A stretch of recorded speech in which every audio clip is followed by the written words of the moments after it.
Bisnis kuliner di Singapura saat ini lagi anjlok sedulur. Kira-kira karena faktor apa? Dari aspek bisnis, tentu ada beberapa faktor yang menentukan, apalagi ketika usaha itu dibuka beroperasi bukan atas tempat sendiri, lokasi sendiri yang sudah menjadi milik. Dan kita tahu bahwa banyak itu distrik-distrik bisnis yang kompleks pertokoan, kemudian juga itu lokasi pujasera, itu relatif hampir semua tempat untuk berjualan itu terkena beban biaya sewa. Kalaupun kita punya tempat yang sudah menjadi hak milik dan tidak kredit, itu berarti artinya kita tidak terbeban dengan yang namanya pembayaran cicilan, sehingga akan memberikan posisi aman, kita berkurang satu kos. Nah, mengapa bisnis itu antara seni dan manajemen? Kalau seni itu berarti suka tidak suka, mau tidak mau, kita harus melihat dari sisi siapa pembeli kita, pelanggan kita dengan segala tinjauan aspeknya. Bisa dari daya beli, bisa dari selera, bisa dari kemudian kelas sosial masyarakatnya, bisa juga dari pola-pola hidup yang bergeser, dan juga mungkin layanan intrinsik yang membutuhkan satu prioritas. Nah, itu berarti kan memainkan yang namanya seni, karena nggak bisa itu dijadikan dengan lebih standar. Itu lebih fluktuatif, lebih elastis, dan lebih menyesuaikan dari aspek apa yang menjadi cita rasa, apa yang menjadi tuntutan emosional personal dari para pelanggan atau konsumen, karena mereka punya daya beli. Artinya apa? Dari aspek seni, manajemen bisnis itu berarti harus juga memainkan dimensi tadi, aspek yang sifatnya emosional, personal, sosial, kemudian juga itu yang sifatnya gaya hidup, kemudian juga tren-tren yang ada di generasi-generasi mungkin milenial, mungkin Gen Z, mungkin juga generasi-generasi tua. Pada dasarnya mereka semua itu punya kemampuan daya beli, terserah sumber duit atau dana untuk konsumsi itu berasal dari mana. Nah, artinya apa? Kita membutuhkan yang disebut dengan kemampuan daya beli, kemampuan bayar ketika kita menyediakan produk dan jasa layanan di food and beverage. Itu kalau dari aspek layanan makanan. Dan Singapura sekarang dengan beban sewa tempat yang relatif mahal, belum biaya tenaga kerja langsung, ini berarti dua item biaya udah memperlemah struktur kos. Sementara potensi penghasilan usaha boleh dikatakan fluktuatif, tergantung bagaimana tadi seni melayani itu, seni menyajikan yang terbaik kepada pelanggan sebagai raja, sebagai pemilik uang, suka tidak bisa kita abaikan. Nah, dari aspek manajemen tadi sudah sedikit teridentifikasi dua beban biaya. Belum lagi hal yang sifatnya biaya-biaya lain-lain. Mengapa di perusahaan, organisasi bisnis yang formal itu semua perilaku kerja maupun perilaku keuangan itu sangat standar? Karena apa tadi? Untuk bisa memastikan perilaku efisiensi itu menjadi dasar dan prinsip untuk bisa pada akhirnya mengurangi yang namanya beban-beban tak terduga. Sementara pendapatan usaha dari omset mungkin harian, mingguan, bulanan, dan tahunan itu sedikit banyak harus terakumulasi untuk bisa menutupi semua beban-beban biaya di atas.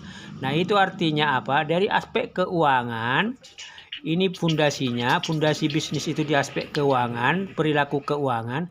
Kita harus melihat uang itu sebenarnya benda mati. Uang itu netral. Memang dia sebagai alat tukar, alat bayar, dan juga sebagai pengukur sebuah nilai, dia itu menjadi sentra dari seluruh aktivitas kehidupan manusia.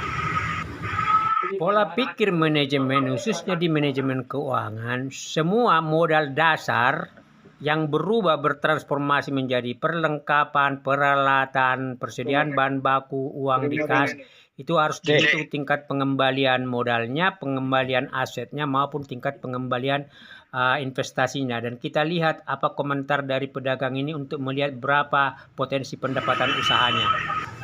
Mas, takon Mas, apa yang membuat soto Lamongan itu enak? Dari enaknya itu dari bumbu. Terus apa meneh? Terus Masakannya itu masakan dari ayamnya ya. Mengapa pelanggannya banyak? Kok bisa habis jam 3 sore? Iki keri sithik iki wis arep entek iki. Karena enak. Karena enak. Iya, kalau nggak enak nggak mungkin ada yang beli. Jadi karena enak ya.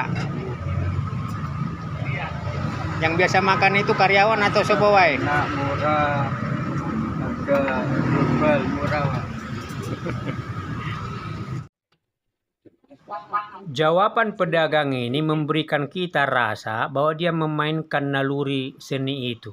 Bagaimana menyajikan makanan yang enak, murah, bersih, dan kemudian juga membuat pelanggan kembali. Dan itulah memang bagian dari seni yang berkecimpung di dunia food and beverage.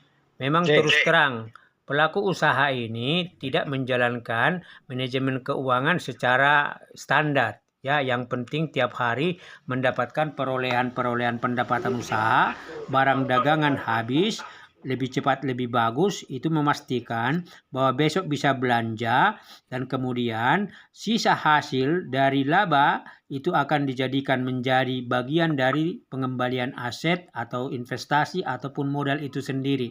Dan itu adalah sebuah perilaku. Jadi bisnis itu harus memainkan naluri seni, naluri rasa untuk bisa memastikan bahwa pelanggan itu akan mendapatkan pendekatan personal, pendekatan sosial, pendekatan emosional yang memastikan mereka akan kembali ke warung kita. Jadi artinya apa?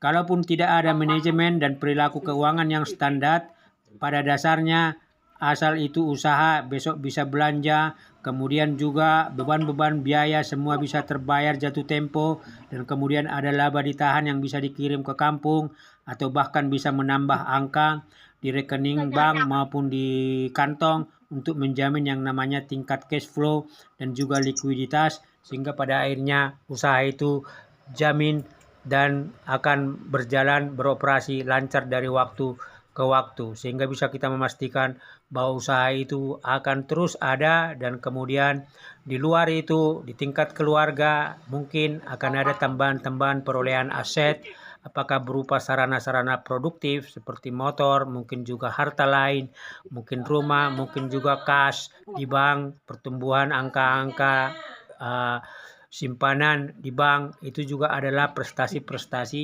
yang bagian dari implikasi sukses bagaimana berdagang bisnis makanan dan minuman. Itu naluriah harus memainkan minimal 2 dimensi itu dengan segala turunannya. Kalau manajemen keuangan berarti ada perilaku-perilaku pencatatan atau pembelanjaan dari semua item-item pengeluaran yang dideteksi dari hari ke hari sehingga masih terkontrol perilaku keuangan kas yang dipegang. Kira-kira demikian sedulur, bisnis itu adalah seni dan manajemen, khususnya manajemen keuangan.